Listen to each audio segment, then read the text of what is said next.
नमस्कार साथियों, चलिए बात करते हैं आपके फंडामेंटल राइट को लेकर। जब कभी आपके फंडामेंटल राइट का वायलेशन होता है और आप प्रताड़ित हो जाते हैं प्रशासनिक अमले से कि आप बार बार आवेदन करते हैं, निवेदन करते हैं, इसके बाद भी कोई सुनवाई नहीं होती, तब आप क्या करें। जैसे कि ज्वलंत मुद्दा मैं बताता हूं, नगरीय निकाय शेखपुरा का है।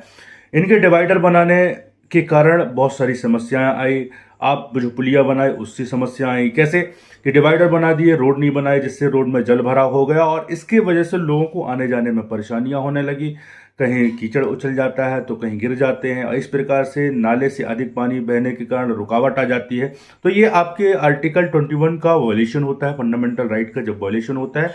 और इस बात को लगातार अखबार में प्रसारित भी किया गया आया। इसके बाद भी प्रशासनिक अमला, चाहे वो अनुभागीय अधिकारी हो चाहे कलेक्टर हो, इनके द्वारा ध्यान नहीं दिया गया और ना ही इसे सुरक्षित किया गया। लोगों के आर्टिकल 21 का लगातार वायलेशन हुआ। तब ऐसी स्थिति पे क्या करें। जो व्यक्ति यदि इसको प्रोटेक्ट करना चाहता है, अपने राइट को प्राप्त करना चाहता है, तो वह इसे प्रॉपर तरीके से नगरीय निकाय को एक लेटर देने के पश्चात, अनुभागीय अधिकारी को भी लेटर दीजिए और इसके बाद कलेक्टर को भी लेटर देने के पश्चात आप तत्काल इन तीनों लेटरों को रखकर और उस जहां पर आपकी सिचुएशन है, जहां पर आपके राइट का वॉल्यूशन हुआ है, जैसे आने जाने में समस्याएं हैं, क्षतिग्रस्त हो जाते हैं, जल भराव है, उससे आपके फंडामेंटल राइट का वॉल्यूशन हो रहा है।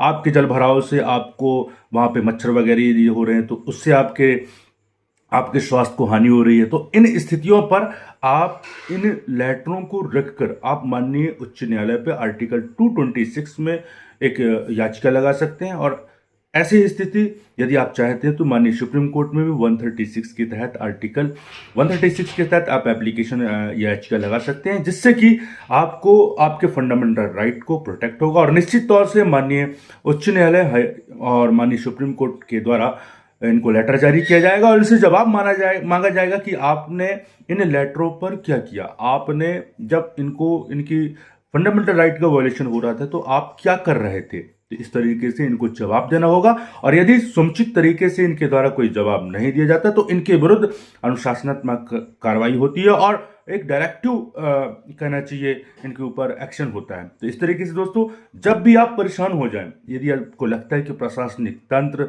राजनीतिक तंत्र ये सब विफल हो जाते हैं और काम नहीं करते, आपके फंडामेंटल राइट के यदि वॉल्यूशन करते हैं, तो निश्चित ही आपको माननीय हाई कोर्ट और माननीय सुप्रीम कोर्ट में जाकर याचिकाएं लगानी पड़ती है, लगाना चाहिए, जिससे आप आसानी से, या कहना चाहिए, अपने राइट को प्रोटेक्ट कर सकें। अन्यथा ये इसी तरीके से चलता रहेगा और ये आपके राइट को